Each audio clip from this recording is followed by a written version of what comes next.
Welcome to Madlit Musings, the podcast where you get to eavesdrop on your favorite authors without getting caught. I've been stoked to have authors like Angela Hunt, Bill Myers, Nicole Deese, Tessa Afshar, comedian Bob Smiley, and more on the show, and this year I have another great lineup of storytellers and truth-sayers. If you love to eavesdrop at coffee shops like I do, this is the podcast for you. It's where we get real, we get tough, we laugh, and we might even cry. It's where we meet authors on a different level, where every story and podcast episode has its own heartbeat. So hang out with me today. I'm Amy Jo Wright, your host at Madlit Musings. This is your podcast for real chats with real authors about real life. Today's episode was brought to you by Baker Publishing Group, with Revell and Bethany House Publishing as divisions.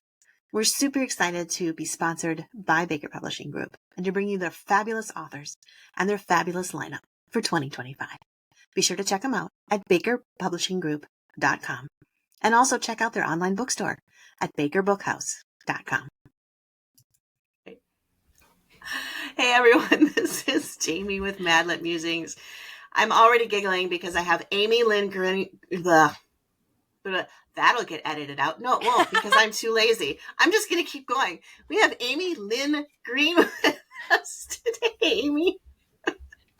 Good to be here, Jamie.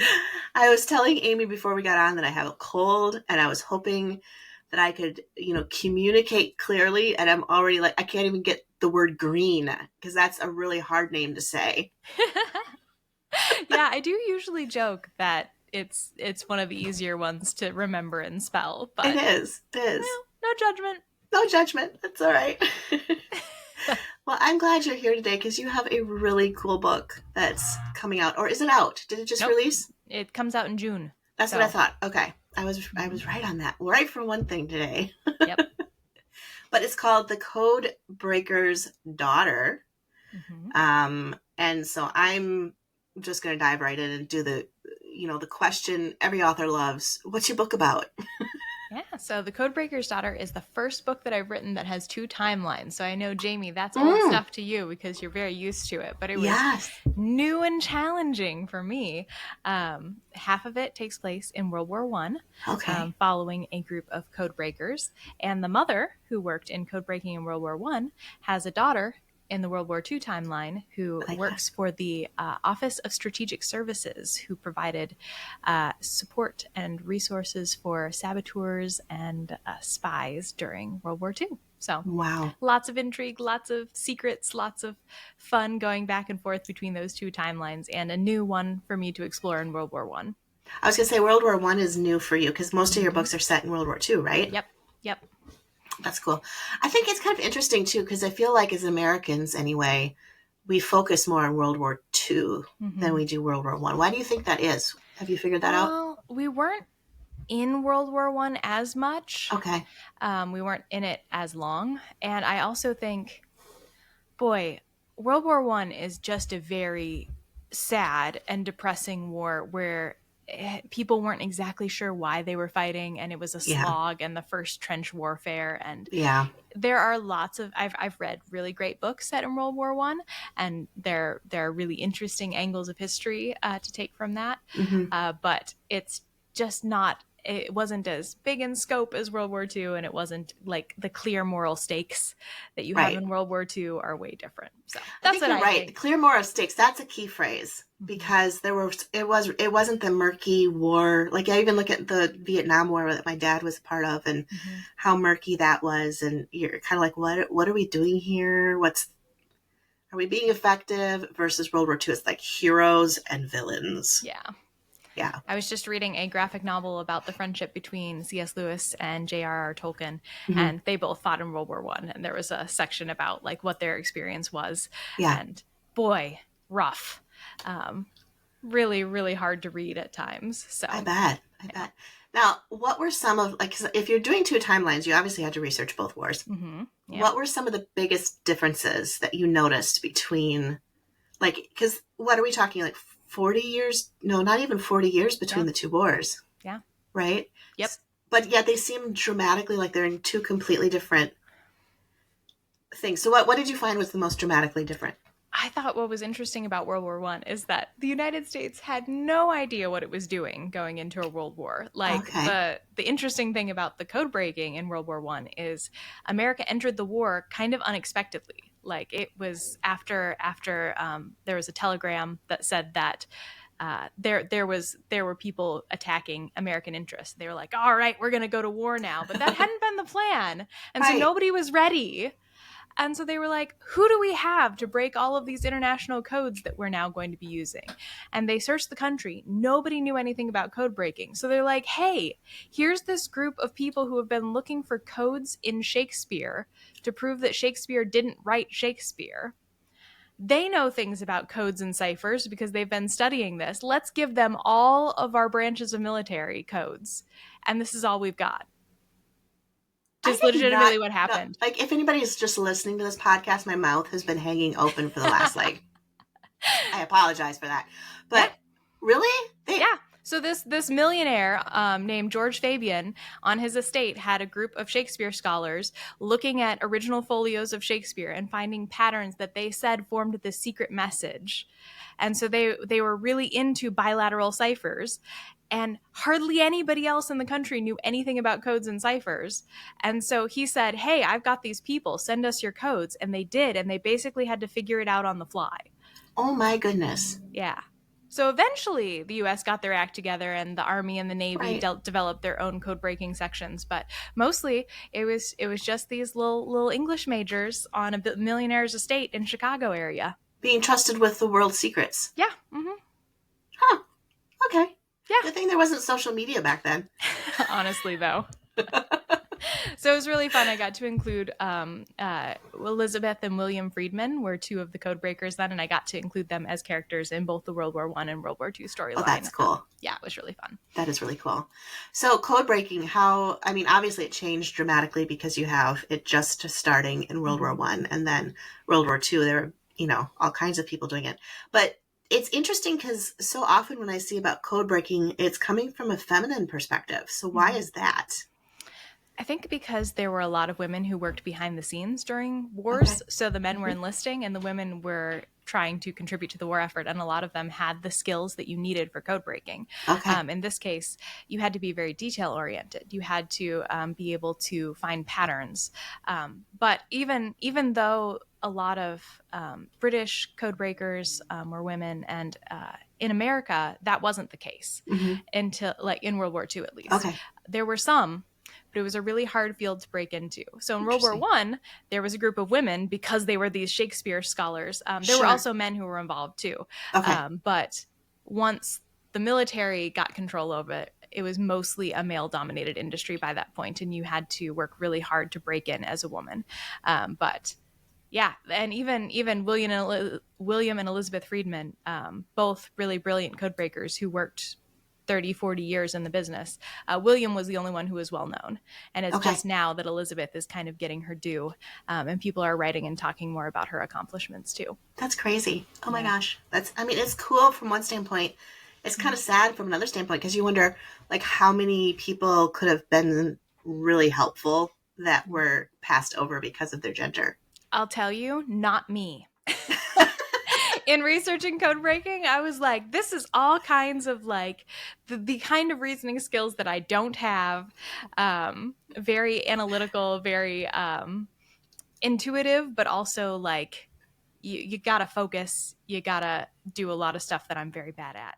Yeah, that was actually going to be one of my next questions. Do you find yourself being a natural code breaker? Or 0%. Could hardly understand it. I had to read so many books on code breaking just to get a vague idea of what was going on in code breaking. Oh my goodness. Okay, well, I know this probably doesn't have a huge thrust in your book as far as the story is concerned, but I have to go back just a little bit.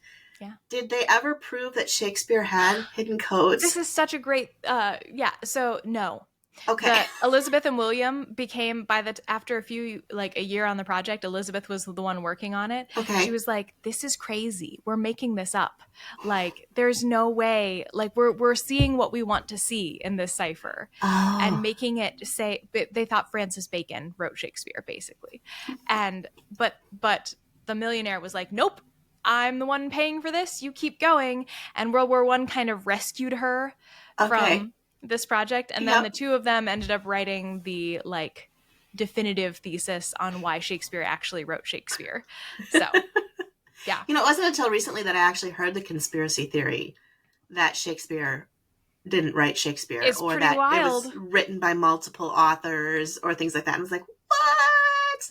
Yeah, but that's one thing. Like, I can see that. But to say Francis Bacon wrote Shakespeare and encoded in the scripts of all the like, they were saying the plays were just an elaborate code for this message about Francis Bacon's life, which is wild. Like, I'll tell you one thing. If I'm ever going to write a book about my own personal life, don't worry about dissecting it. It won't be in code.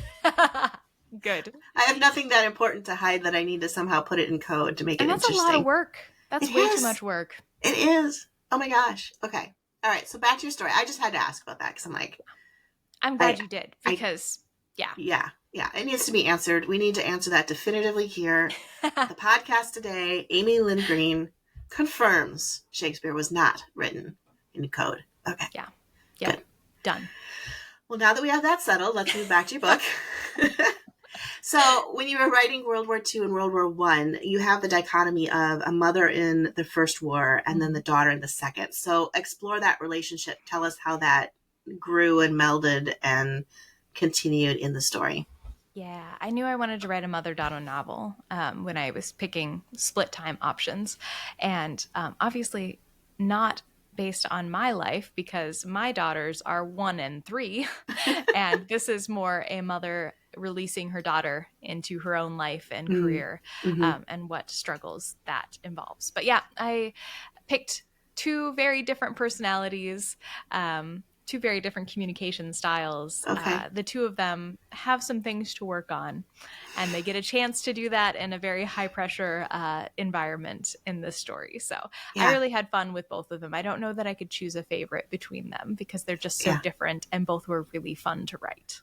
Well, and the mother one, you probably had to, I'm guessing, in the first, like you had to actually like have a character arc growth because of her maturing with age, not just her story, correct? Yeah, and it was hard too because there are a lot of secrets in the mother's past that get revealed in the past timeline, but also her daughter is discovering them about her in the World War II timeline.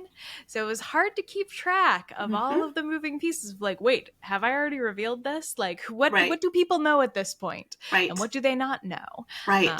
So yeah. But you're a lot more used to this. Like I don't know how you do this with every book. Like that feels like a lot of work. Yeah. And then your brain starts getting spun around. You're like, wait, did I even bring that up? Like I feel like I did, but did I? And then you don't know where to look. Like you're like, and then you're like, I rewrote this chapter like 3 times. Like who knows what's happened? I don't know anymore. Thank goodness for editors. That's what I say. Right. Exactly. So what inspired you to write the 2 timelines? Like why did that suddenly, like you wanted a mother-daughter thing, but why did you want to put the mother's perspective in there in real time versus just have her like flashback or something like that? You know, I considered doing some flashbacks or just some journal entries or letters because I like to put epistolary elements in all my books. Yeah. But the World War I story was just too crazy.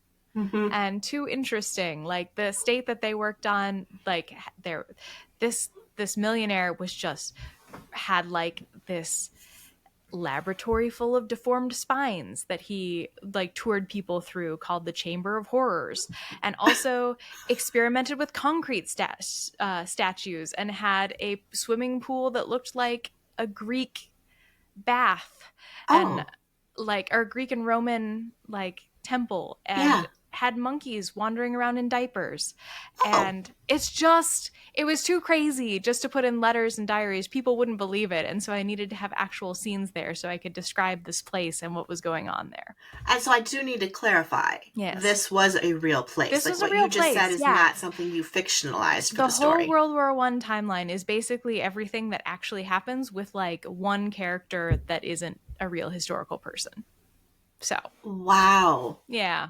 Wow. Okay. So how much research did you have to put into that segment? I mean, one of the great things is that you can actually visit this estate still and they give you tours. Oh. And yeah. So you can just go to the grounds And they'll tell it, like they narrated all these things. Like you can see the bear cage where the guy kept a bear. And there it is. I mean, there's no bear in it anymore. Right. Well, some people will be disappointed, but I was not disappointed. No. Now the question is, do they have monkeys running around in diapers? They do not, sadly. They have a little stuffed monkey in one of the rooms to show you like the idea of it, but that's it. So. Where's this take place? Riverbank. It's currently called the George Fabian estate. Okay. Because that was the name of the guy who owned it, but it was called Riverbank Laboratories at the time. Okay. Oh, that's so cool. That's super cool. All right. And so then we move to World War II, and you have Dinah, who is the daughter's name, correct? Okay. And so she's set in, like, most of her story set in D.C. then? Yeah. Okay. All right. D.C. was a crazy place in World War II. There was a lot going on. Yes, it was. So how does she get involved in the code breaking then? Does she get a foot in the door because of mom, or is she kind of a little bit independent and wanting to do it on her own? So she gets, I'm trying to think of how much to say about this. She gets involved because her hometown is Gettysburg, Pennsylvania. Okay. And there was an OSS training school nearby where they trained future spies and saboteurs. And when those spies and saboteurs went into town, they hired people to try to get them to spill military secrets to see if the agents would do that when overseas, basically. Okay. So they would get people to talk them up at the restaurants they were in and see if they could reveal information about they weren't supposed to say their real names. They weren't supposed to use any information about the camp that they were training at or what their mission was going to be. Okay. So I have her being one of those people. Neat. And that's how she gets connected. She doesn't actually do code breaking work. She works on the propaganda arm of the OSS, which is they created fake rumors, fictional scenarios, and posters. They made toilet paper with Hitler's face on it. Anything that they could do to attack the morale of the Axis troops. So, yeah. It's pretty funny. I have not heard of the Hitler face toilet paper before, but I would buy some. Yeah. I would buy some now. I'm pretty sure it's like in museums now. And it's gotta be. Yeah. Yeah. Not on the shelf, but darn. Yeah, some of their campaigns were really sensible. Like they dropped leaflets to get the servants of the Axis army to defect to the American side. Okay. Like captured people. So like that's a very normal thing to do. That makes sense. And then some of them, they were like, okay, we're going to come up with this plan where we spread rumors through our radio programs and stuff that there's this League of Lonely War Women. These German women at home have a secret symbol that men can wear, and then those women will go on a date with them. And are those your wives? Are those your girlfriends? We don't know. And they did it so well that American newspapers reported on it as a real thing that was happening. My goodness. So there's some like normal things, and there are some wild things that they did. Wow. Well, it kind of goes to show you too, like, and I'm not trying to get political here, but it goes to show you how you can really get sucked into propaganda and believe it to be real. Yep. And the scary thing is there's like entire groups of people in World War II going, this is my job. My job's to make up story. We would have been good on that one. Right. For my research, I got to read like they still have the handbook that said, here are the ways to make rumors most believable. Here are 5 things that rumors have to be. And like, here's what you can do with them. I'm like, I could use this information. Like I have this information now. Yes. I've got to use it for good and not evil. Yes. And then there's the evil Jamie over here going, hey, why if you can want I do it, that? I got a copy. I now know how to make effective lies. They've got to be specific. They've got to be vivid. They've got to be, I can't remember all of them. But anyway, whole list. Sounds great. That sounds great. So with this book, is there any so you've got the war elements, obviously, and does it focus mostly on that, or is it also focusing on the relationship with mother and daughter? And is there a romance involved, or take us a little bit into the characters? Yeah, there's a little bit of a romance in the World War I timeline, but you already know who gets together with who, because in the World War II timeline, they're married. Right. But I do have a soft spot for that little romance arc, because my editors kept putting comments in the margin saying like, oh my goodness, he is the sweetest person and we all need one in our lives. But mostly not a romance, mostly focusing on the history, the intrigue, and the secrets, and also the mother-daughter relationship. But yeah, like there's at the start of the story, daughter doesn't know her mother was a code breaker. Okay. Doesn't know about a lot of other things in her mother's past that she has purposely kept hidden. And they come to light throughout the story, and the two of them have to work through their conflicts and decide whether they can work together or not. Yeah. And boy, some of those scenes were hard to step into as a mom who currently the struggles are mostly potty training related. Yeah.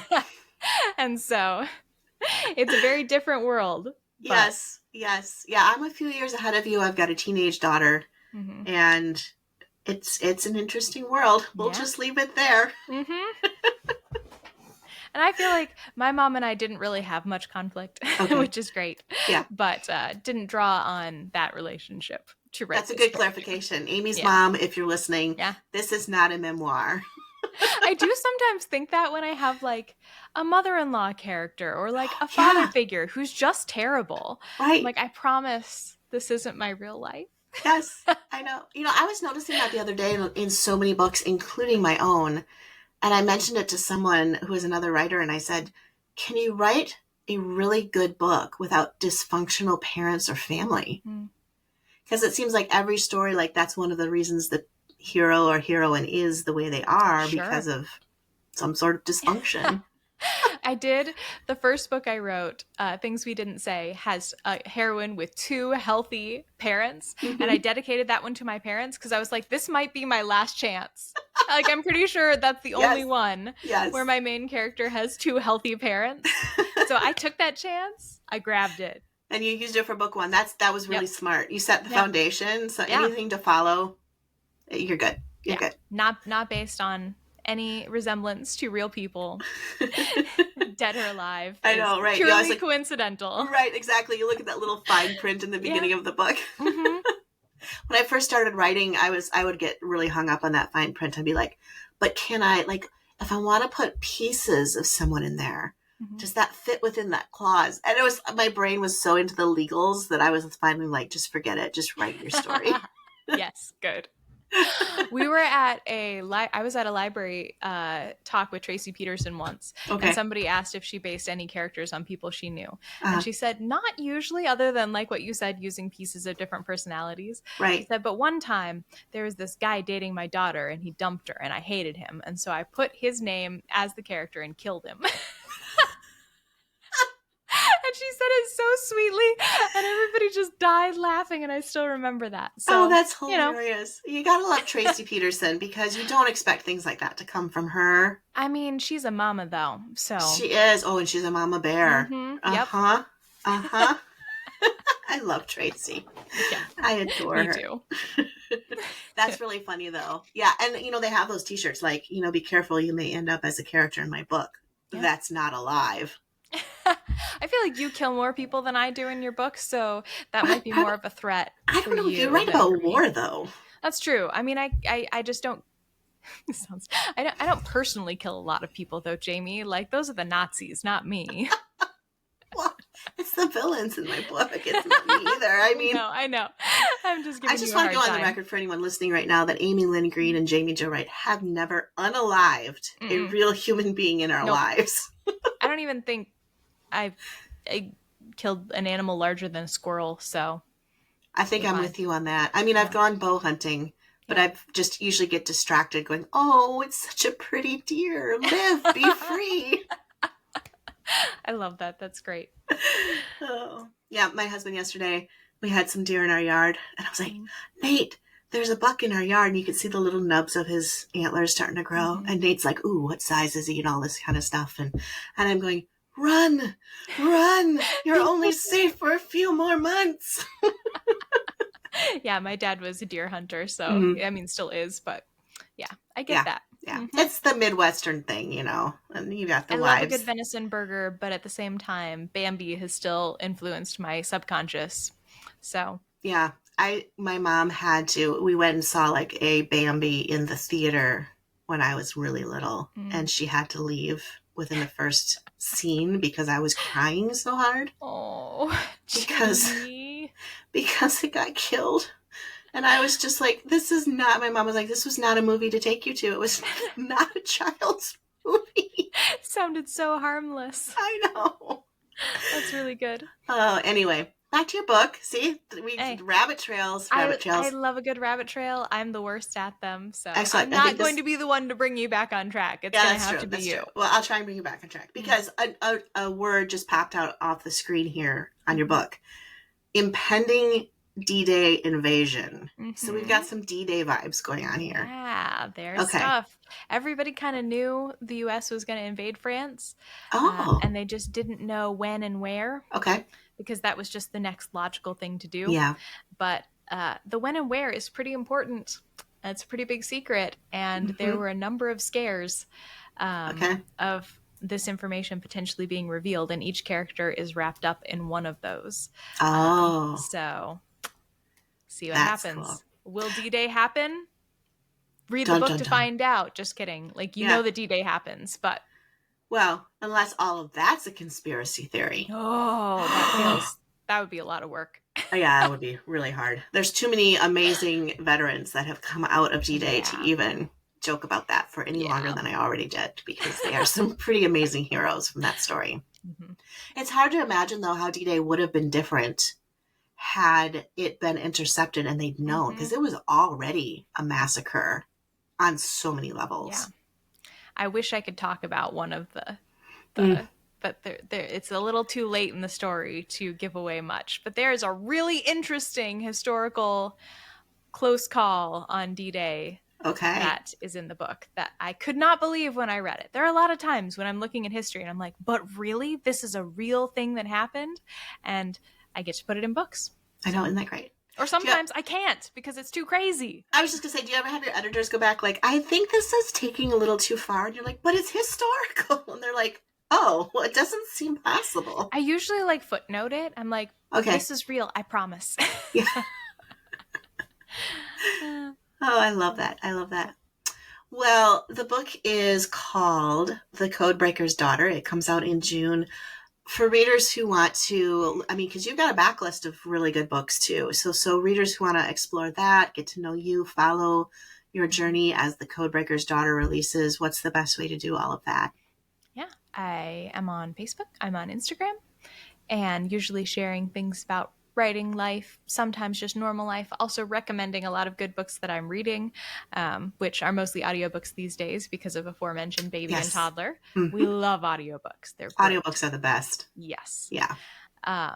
And also I send out a newsletter, and I'm about to send one out, and it's going to have cute baby pictures in it. So, we don't miss those because your babies are really cute. Yeah, they really are. They really are. I see your emails come through when you send out a newsletter, and I'm like, open for joy, because there's babies. We need some joy. Joy is a great thing. We do. You've got some adorable little joys that you probably need to get back to now too. One of them's napping, one of them's at a friend's house, so I'm doing well. Oh, you're doing great. You're well set. Well, again, for those listening, the book is called The Codebreaker's Daughter. It is available wherever books are sold. We always encourage pre-orders. And is there any pre-order plug you want to put in? Yeah, if you want to pre-order from Baker Bookhouse, they have a little World War II paper doll of my main character that an artist did for me. It's real cute. And also I made a crossword puzzle because Lillian also makes crossword puzzles. Okay. Freelance. And a little signed book plate. So check that out. Definitely go to Baker Bookhouse and get yours on pre-order while supplies last, I'm sure. Not the books, but the giveaway little swag things. So awesome. Well, thanks, Amy, so much for being with us today. This has been an absolute blast, and I'm excited to read the book. Yeah, it was a lot of fun, and I hope you all enjoy it because it's just so fun that it's going out into the world. This has been in my head for so long that it just feels like, oh, good, the time has finally come. It's finally come. It's finally here. Well, congratulations. Thank you. And that's a wrap for today here at Madlet Musings. I hope you join us again. And if you want to, be sure you like and subscribe here at your favorite podcast player or on YouTube, because you won't want to miss all the wonderful alerts that let you know when we have another conversation for you to eavesdrop on.